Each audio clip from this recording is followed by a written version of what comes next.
Hey everyone! So, now that we've gotten through a lot of the technical stuff, now there's still some technical stuff we're going to be going over, but now that we've gotten through most of it, the rest of the semester, your projects are going to be all about practicing what you've learned and expressing your own creative vision. And for that reason, you're going to have your choice of projects for the last three big projects of the semester. This is the first one, so I'm going to walk you through it. Don't freak out. You're going to create some awesome work. I just know it. So for this first project where you get to pick, you have a pick between four different genres of photography that we've talked about. That's documentary photography, street photography, landscape, and cityscape. So I'm going to go over the project requirements, and then in the lecture, so this week's modules are a little bit moved around, but then in the lecture, I'm going to show you how to actually plan your project out, okay? So anyways, let's get to it. Stop it, inbox. There we go. So what do you need to do? First, you need to pick one of these genres. So documentary photography is going to be about telling us a story in images. Now, this is really open. There's stories going on all around us. I have a story.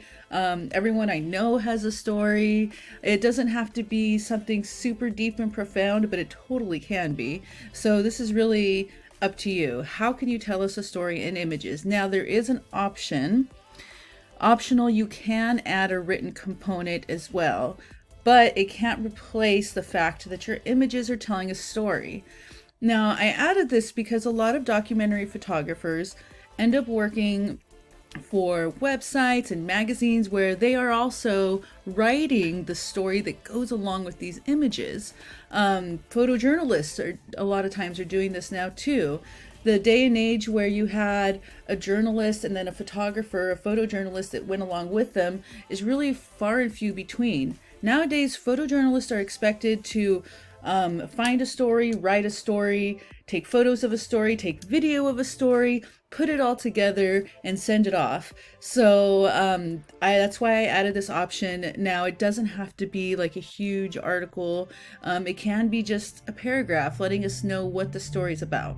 So this is totally up to you. There's not going to be any points taken away or added for doing this, but it's just great practice if this is something that you feel you're going to be passionate about or you're already passionate about. Okay, so next let's talk about street photography. Now, street photography is about capturing the human condition.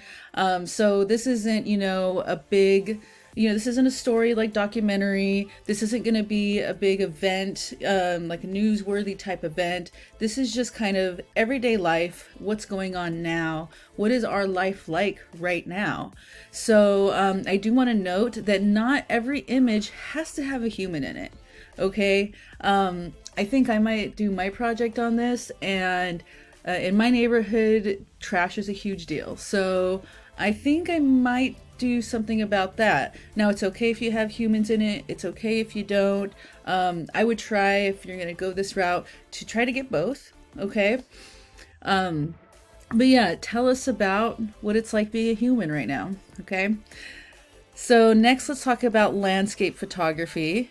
And so landscape photography is going to be to show us a natural setting through your eyes, okay? And so it's not just about snapping a pretty picture. It's how do you feel about it? Is it beautiful? That's usually like the big thing, right? Landscape. It's wonderful, beautiful, calming. But there's also other sides of landscape. Climate change is huge, and there are landscape photographers that are devoting their lives to documenting climate change in order to help get other people on board and realizing how dire of a situation it is. So it can totally be about you showing us how beautiful, peaceful, calming, whatever it is about the landscape that you feel about it. But it can also be about how there's devastating things happening. The fires are huge here in California. So you could do a whole landscape, landscape project on the fires. Now, does that verge a little bit on documentary? Sure. It does. But in this case, if you want to do something like that, that's completely fine with me.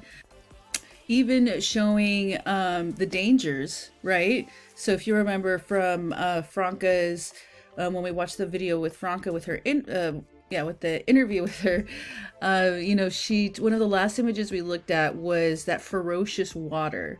And so if you wanted to do something about the dangers of the landscape, or that nature should be respected, that could work out too.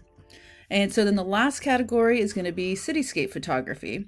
So this is showing us, it's very similar to landscape, but in a city. So showing us a man-made setting through your eyes. And again, how do you feel about it? Is it beautiful? Are you in awe of the architecture of our city or of your city? Is it wonderful and beautiful, or is there parts of it that aren't great about it? And that's what you are going to show us as well. Is there decaying? Do we need to be working on our roads? There's all these social issues that can come and get involved. And so as I'm talking about this, again, you guys are probably thinking like, wow, these categories are all kind of intertwining. Yeah, they totally can be. But just to simplify, I just want you guys to try to pick something. I'm not going to sit here when I'm grading and be like, oh, this isn't the exact genre. This is just something to kind of get you guys working and giving you a direction on where to go. Okay, so let's talk about the project requirements. So, like I said in the intro, we are building on everything that you've learned so far this semester. So if you need to go back and rewatch some lectures, do it. Why not? Okay, I totally encourage you. So we're going to be, looking for different angles. And when you're doing this, I know I've said this before, but go ahead and take the obvious angle first. Like, the great thing about working with digital is we can delete images. It's not a big deal. It's not like working with film where you only have 24 frames or 24 frames on film. So instead, if you need to take that obvious photo, the obvious angle first, that's completely fine. But then just keep working the scene, keep moving around. If possible, get different sides of your subjects, above your subject, underneath your subject. Sometimes those are the most compelling images because we're not used to looking at things that way, and it can bring a whole new way of seeing to your audience. And when you think you're done, review your images, look through them. And in this plan, we are going to create a shot list. So that could be really helpful too. And you want to do this before you leave whatever location you're in, so you can quickly turn around and go back and get those photos. Okay, you don't want to get all the way home and then be looking through your photos and be like, oh man, I missed that one shot that I really wanted to get. All right. So you're also going to be looking at light. All right, you want light that communicates about your subject. So do you want this soft, diffuse light? It's usually a little bit more calming feeling. For people, it usually has a little bit more of a attractive quality to it. Or do you want something dramatic or direct? Dramatic and direct. Is your subject, really on the edge or something?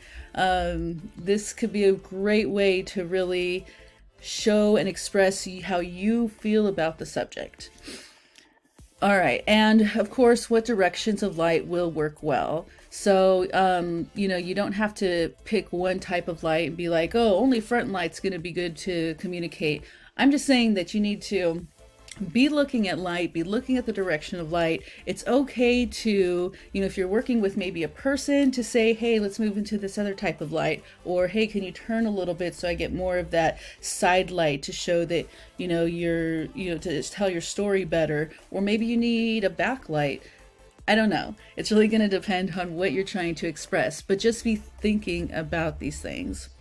Next, you do need to be shooting this on manual mode. And again, just as a reminder, when you're choosing your settings, set your ISO to 100 at first. Remember, ISO, you're going to have the least amount of grain, the least amount of noise in your image. So, that's what I like to do. I usually try to set my ISO at 100. If I'm shooting indoors, I consider the low end more 400 unless I'm using really bright lights. But yeah, go ahead and set your ISO and then ask yourself, is the depth of field or capturing movement the most important part of this image? If it's the depth of field, then you want to set your aperture first, then your shutter speed, and then go ahead and adjust your ISO only if needed.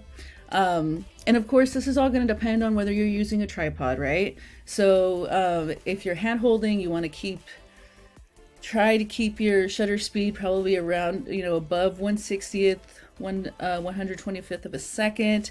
But if you're on a tripod, you do have more room to use slower shutter speeds, and not just a tripod. Again, you could use just a stable surface. Using a couple bags, a t-shirt to help, lift the lens up whatever way you want can be very helpful. Tilt stuff. But yeah, so if it's depth of field, like I said, set your aperture first. If it's motion, then you want to set your shutter speed first. You want to find, and experiment a little bit. What shutter speed is going to show the motion how I want to express what I'm trying to say, what my creativity is telling me to do. So once you experiment with that shutter speed a little bit to get the amount of motion you like, then you want to set your aperture, and then finally adjust your ISO if necessary. All right, and finally, we're not going to forget any of our compositional techniques, right? So come on. There we go. So for this project, you want to keep practicing all of these compositional techniques that we went over in the last project, okay? And I'm not saying that you have to turn in an image like the last project that shows every single type of technique, but as you're shooting, think of these things. When you take a shot, take a moment and look at it and think, well, wait a minute, maybe I should do rule of thirds instead of placing my subject right in the center. Or, oh wait, my subject's looking this way, maybe I should have active space and leave more space on that side. Look around when you have your subject, take a step back and start looking around the scene. Is there something you can frame your subject with? Can you look through something? Leading lines. What can you use to direct, your viewers' attention straight to where you want them to look? And finally, fill the frame. If there's just, oh my goodness, I just threw my thing at me. I'm getting too excited here.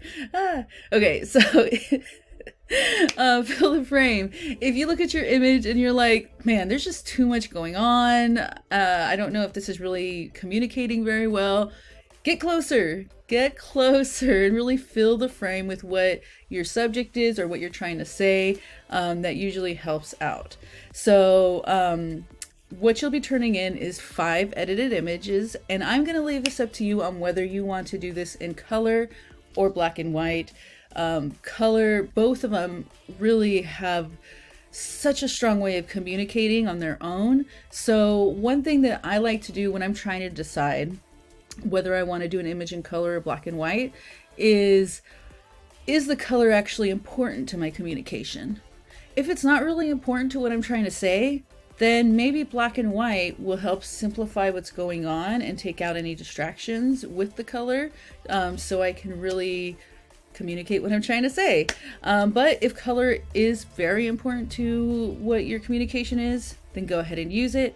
Now, the big thing is you're not going to mix and match. You need to choose either color for all 5 of your images or either black and white, okay? All right, guys, so next I'm gonna go in and I'm gonna share with you a document on how to actually plan this whole project out.